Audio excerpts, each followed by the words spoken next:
अच्छा, सोचिए जरा, हमारे पीएम नरेंद्र मोदी जी, फिर वीरेंद्र सहवाग और वो हॉलीवुड के ड्वेन द रॉक जॉनसन। इन सब में क्या चीज कॉमन है? अरे हाँ, बाल।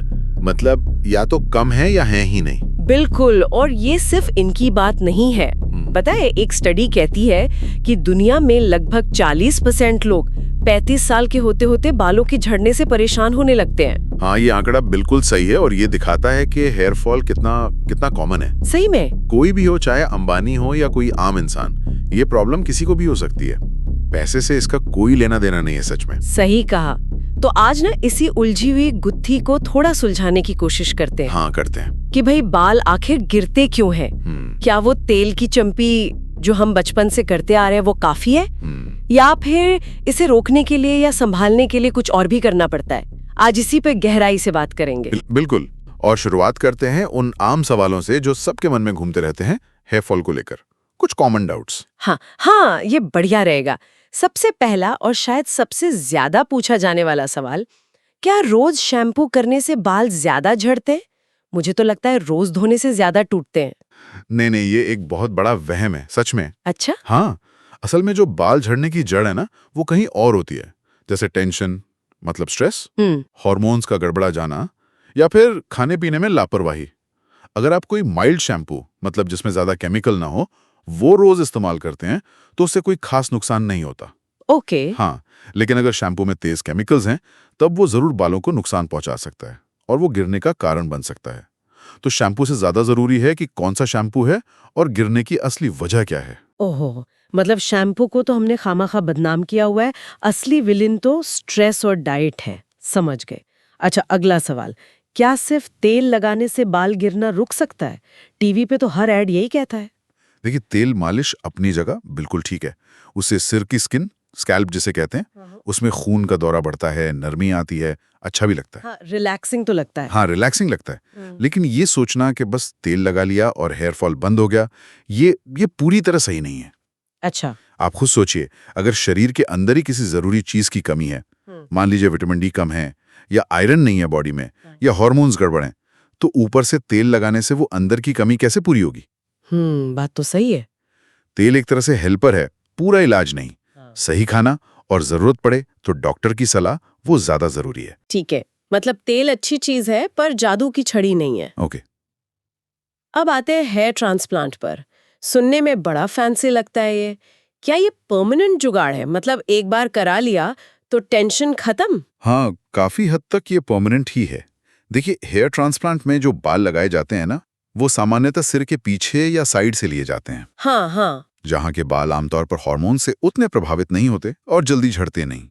इसलिए जब उन्हें ट्रांसप्लांट करते हैं तो वो बाल अपनी नई जगह पर भी टिके रहते हैं पूरी जिंदगी। अच्छा, वाह। लेकिन यहाँ एक छोटा सा पेंच है। पिंच? क्या? पिंच ये है कि जो आपके असली बाल पहले से वहां मौजूद थे, वो तो अब भी अपनी पुरानी वजहों से झड़ सकते हैं, है ना? ओहो, हाँ। तो इसीलिए ट्रांसप्लांट के बाद भी डॉक्टर अक्सर बाकी बचे बालों को बचाने के लिए कुछ दवाएं वगैरह देते रहते हैं। अच्छा, ये ध्यान रखने वाली बात है। मतलब ट्रांसप्लांट के बाद भी थोड़ी देखभाल जारी रखनी पड़ती है। ठीक है, इस सेक्शन का आखिरी सवाल, अगर किसी का सिर बिल्कुल चिकना हो गया, मतलब पूरा गंजापन आ गया, तो क्या वहां बाल वापस उग सकते हैं? कोई उम्मीद है? ये थोड़ा मुश्किल सवाल है।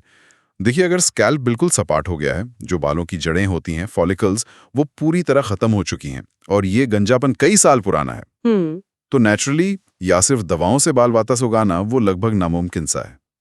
लेकिन अगर गंजापन अभी शुरू ही हुआ है, बाल बस पतले हो रहे हैं या थोड़े थोड़े गिरे हैं और जड़ें अभी भी जिंदा हैं, तो फिर मिनॉक्सिडिल जैसी दवाएं या पीआरपी थेरेपी वो काम कर सकती हैं। वो बालों को दोबारा उगने में मदद कर सकती हैं। सब कुछ इस पे डिपेंड करता है कि नुकसान कितना हुआ है और कितनी जल्दी एक्शन लिया गया है। समझ गए। मतलब उम्मीद है, खासकर अगर टाइम पर ध्यान दे दिया जाए। पर ये बाल गिरते ही क्यों हैं आखिर? मतलब क्या है वो असली वजह? वजह तो कई हैं और अक्सर ना ये एक साथ हमला करती हैं, अकेले नहीं आती। आजकल का जो सबसे बड़ा विलन है वो है तनाव, स्ट्रेस। अरे हाँ, स्ट्रेस। नौकरी का, घर का, पैसों का, ये तो सबकी जिंदगी में है आजकल। बिल्कुल। हार्वर्ड की एक स्टडी बताती है कि जब हम बहुत टेंशन लेते हैं तो हमारी बॉडी एक तरह से शॉक मोड में चली जाती है। उसे कहते हैं टेलोजन एफ्लुवियम। टेलोजन क्या? एफ्लुवियम। आसान भाषा में समझें तो बॉडी सोचती है कि भाई अभी कोई बड़ी मुसीबत है, तो बालों को उगाने जैसे फालतू काम में एनर्जी क्यों वेस्ट करें। अच्छा। हाँ, और वो बालों की ग्रोथ रोक देती है। इससे बाल रेस्टिंग फेज में जाकर ज्यादा गिरने लगते हैं। विराट कोहली ने भी, आपको याद हो, माना था कि करियर के मुश्किल टाइम में जब प्रेशर बहुत था तो उन्हें भी हेयर फॉल हुआ था। हाँ, ये तो बिल्कुल कनेक्ट कर पा रही हूँ मैं। तो इसका क्या करें? एक्शन पॉइंट, स्ट्रेस कम करो। सुनने में तो आसान लगता है, पर कैसे? है मुश्किल, लेकिन रास्ते तो निकालने पड़ेंगे। रोज थोड़ी देर वॉक करना, कोई हॉबी अपनाना, दोस्तों से, परिवार से बात करना, योग, मेडिटेशन, कुछ भी जो दिमाग को थोड़ा शांत करे। दूसरी बड़ी वजह है शरीर में पोषक तत्वों की कमी। मतलब खाने पीने में गड़बड़, जैसे टाइम पे नहीं खाना या कुछ भी खा लेना, जंक फूड। हाँ बिल्कुल, खासकर अगर खाने में विटामिन डी, आयरन और प्रोटीन जैसे जरूरी तत्व गायब हैं। प्रोटीन? हाँ, प्रोटीन तो बहुत जरूरी है। सोचिए, जैसे किसी घर की नींव कमजोर हो तो बिल्डिंग गिर सकती है ना। हाँ। वैसे ही अगर बालों को बनने और मजबूत रहने के लिए जरूरी पोषण, खासकर प्रोटीन, नहीं मिलेगा तो वो कमजोर होकर टूटेंगे ही। बाल खुद ही 90% केराटिन नाम के प्रोटीन से बने होते हैं। अरे वाह, ये बढ़िया एनालॉजी थी, नींव वाली। जैसे बॉडी बनाने के लिए प्रोटीन चाहिए, वैसे ही बाल बनाने के लिए भी। एक्शन पॉइंट, अपनी थाली को पौष्टिक बनाओ। दाल, सब्जी, अंडे, पनीर, ये सब डालो। बिल्कुल, सेहत भी, बाल भी। तीसरा कारण है हॉर्मोन्स का खेल। हॉर्मोन्स? ये कैसे? ये मर्दों और औरतों में थोड़ा अलग तरह से असर दिखाते हैं। औरतों में पीसीओएस जैसी कंडीशंस में हार्मोन इम्बैलेंस हो जाता है, जिससे बाल पतले होकर झड़ने लगते हैं। अच्छा। और मर्दों में एक हार्मोन होता है टेस्टोस्टेरॉन, उससे एक केमिकल बनता है डीएचटी। ये डीएचटी विलन है। ये बालों की जड़ों से चिपककर उन्हें धीरे धीरे सिकोड़ देता है, श्रिंक कर देता है। ओह। हाँ, इससे बाल पतले होते जाते हैं और फिर गिर जाते हैं, खासकर सिर के सामने वाले हिस्से में और ऊपर। इसे कहते हैं मेल पैटर्न बाल्डनेस। बाप रे, ये हॉर्मोन्स तो अंदर ही अंदर काम खराब कर देते हैं। और एक और दुश्मन है आजकल, प्रदूषण, पोल्यूशन, खासकर दिल्ली जैसे बड़े शहरों में। क्या इसका भी हाथ है? बहुत बड़ा हाथ है। WHO की रिपोर्ट कहती है कि दिल्ली जैसे शहरों की हवा में जो गंदगी और केमिकल्स हैं, वो हमारे स्कैल्प को, मतलब सिर की त्वचा को 30% ज्यादा डैमेज कर सकते हैं। 30%? हाँ, ये गंदगी स्कैल्प पर जम जाती है, पोर्स को ब्लॉक कर देती है, खुजली, जलन पैदा करती है और बालों की जड़ों को कमजोर बना देती है। जैसे पौधों पर धूल जम जाए तो वो मुरझा जाते हैं, कुछ वैसा ही। हे भगवान, मतलब अंदर से हार्मोन और पोषण की कमी और बाहर से स्ट्रेस और पोल्यूशन का अटैक, चारों तरफ से मार पड़ रही है बालों पर। हाँ बिल्कुल। तो अब सवाल ये है कि इनसे लड़ने के लिए क्या वो हमारे दादा दादी वाले घरेलू नुस्खे काम आएंगे या सीधा डॉक्टर के पास भागना पड़ेगा? पहले घर के नुस्खों की बात कर लेते हैं थोड़ी। हाँ, अगर प्रॉब्लम अभी शुरू हुई है या बहुत ज्यादा नहीं है तो कुछ घरेलू उपाय थोड़ी मदद कर सकते हैं और इनका कोई साइड इफेक्ट भी नहीं होता। जैसे वो प्याज का रस, सुना है बड़ा असरदार है, पर स्मेल बहुत आती है। हाँ, स्मेल तो आती है, शायद इसीलिए लोग वीकेंड पे लगाते हैं। लेकिन प्याज में ना सल्फर होता है काफी मात्रा में। सल्फर? हाँ, सल्फर। ये बालों के प्रोटीन केराटिन को बनाने में हेल्प करता है और ये सिर में ब्लड सर्कुलेशन भी बढ़ाता है, जिससे जड़ों तक पोषण पहुंचता है और नए बाल उगने में मदद मिल सकती है। चलो, स्मेल सह लेंगे अगर बाल बच जाएं तो। अच्छा, और आंवला और नीम, इनका क्या सीन है? आंवला तो विटामिन सी का खजाना है। विटामिन सी बालों को मजबूती देता है, कोलेजन बनाने में मदद करता है। और नीम तो अपने एंटीबैक्टीरियल, एंटी फंगल गुणों के लिए फेमस है। ये दोनों मिलकर स्कैल्प की सफाई करते हैं, इन्फेक्शन से बचाते हैं, डैंड्रफ कम करते हैं। मतलब स्कैल्प का डिटॉक्स हो जाता है एक तरह से। बढ़िया। और आपने प्रोटीन की बात की थी, एक बात फिर से बताइए, डाइट में प्रोटीन क्यों इतना जरूरी है? देखिए, ये बहुत बहुत ज्यादा जरूरी है। जैसा मैंने कहा, बाल खुद ही 90% प्रोटीन से बने हैं, केराटिन से। अगर आप खाने में प्रोटीन ही कम लेंगे तो शरीर बाल बनाएगा कैसे, मजबूत कैसे होंगे वो? सही बात है। इसलिए चिकन, अंडे, मछली या फिर अगर वेजिटेरियन हैं तो दालें, राजमा, छोले, पनीर, टोफू, सोयाबीन, ये सब अपनी डाइट में जरूर शामिल करें। एक्शन पॉइंट, हर मील में, चाहे नाश्ता हो, लंच हो या डिनर, थोड़ा प्रोटीन जरूर हो, ये टारगेट रखें। एकदम पते की बात। जैसे गाड़ी पेट्रोल से, वैसे बाल प्रोटीन से। और एक आखिरी नुस्खा, तेल मालिश। आपने कहा था सिर्फ तेल लगाना काफी नहीं, पर मालिश का क्या फायदा है? हाँ, सिर्फ तेल लगाना शायद अंदर की कमी पूरी ना करे, लेकिन हल्के गर्म तेल जैसे नारियल या सरसों का तेल, उससे हफ्ते में 1 या 2 बार स्कैल्प की मालिश करना फायदेमंद है। कैसे? एक तो इससे स्ट्रेस कम होता है, सिर हल्का लगता है। हाँ, वो तो है। और दूसरा सबसे जरूरी, ब्लड सर्कुलेशन बेहतर होता है। खून का दौरा बढ़ता है तो जड़ों तक ऑक्सीजन और न्यूट्रिएंट्स पहुंचते हैं। ये स्कैल्प के लिए एक तरह की थेरेपी है। चलिए, ये तो हो गए कुछ जाने पहचाने घरेलू तरीके, प्याज, आंवला, नीम, प्रोटीन डाइट और तेल मालिश। लेकिन अगर इनसे भी बाल गिरना नहीं रुक रहा, तब क्या करें? तब लगता है डॉक्टर की जरूरत पड़ती है। बिल्कुल। उनके पास क्या इलाज होते हैं? हाँ, जब घरेलू नुस्खे फेल हो जाएं या प्रॉब्लम ज्यादा लगे तो डॉक्टर के पास जाना ही सबसे सही कदम है। और अच्छी बात यह है कि आजकल मेडिकल साइंस के पास कई प्रूवन इलाज मौजूद हैं। जैसे कि? वो एक स्प्रे या फोम आता है मिनॉक्सिडिल, वो काफी कॉमन सुना है मैंने। हाँ, मिनॉक्सिडिल काफी यूज होता है। ये एक लोशन या फोम की तरह होता है जिसे सीधे स्कैल्प पर लगाना होता है। अच्छा। ये करता क्या है कि स्कैल्प में जो खून की बारीक नसें होती हैं, उनको थोड़ा फैला देता है, खोल देता है। इससे बालों की जड़ों तक ब्लड फ्लो बढ़ जाता है। ओके, ज्यादा खून मतलब ज्यादा ऑक्सीजन, ज्यादा पोषण। इससे जो जड़ें सो गई थीं या कमजोर हो गई थीं, वो फिर से एक्टिवेट हो सकती हैं और बाल उगाना शुरू कर सकती हैं।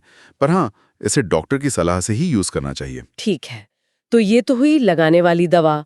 क्या कोई खाने वाली गोली भी है? हाँ, खासकर मर्दों में जो पैटर्न बाल्डनेस होती है, उसके लिए एक गोली आती है, फिनास्टेराइड। फिनास्टेराइड? हाँ, ये उस DHT हार्मोन को बनने से रोकती है जिसके बारे में हमने बात की थी। वो हार्मोन जो जड़ों को सिकोड़ता है। अच्छा, हाँ हाँ। इसे लेने से बाल झड़ना कम हो सकता है और कुछ लोगों में नए बाल भी उगते देखे गए हैं। पर यह दवा सिर्फ मर्दों के लिए है, औरतों के लिए नहीं।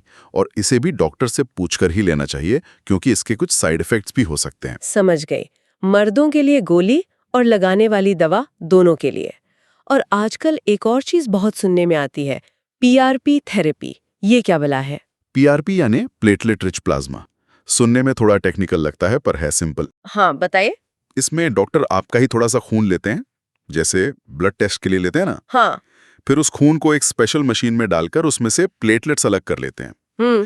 प्लेटलेट्स हमारे खून का वो हिस्सा होते हैं जिनमें ग्रोथ फैक्टर्स होते हैं, मतलब रिपेयर करने वाले तत्व। अच्छा। इसी प्लेटलेट से भरपूर प्लाज्मा को बहुत पतली सुई से सिर में उन जगहों पर इंजेक्ट किया जाता है जहां बाल कम हो रहे हैं। ये प्लेटलेट्स वहां जाकर डैमेज्ड हुई जड़ों को रिपेयर करते हैं और उन्हें दोबारा बाल उगाने के लिए स्टिमुलेट करते हैं। अरे वाह, मतलब अपने ही खून से अपने बालों का इलाज।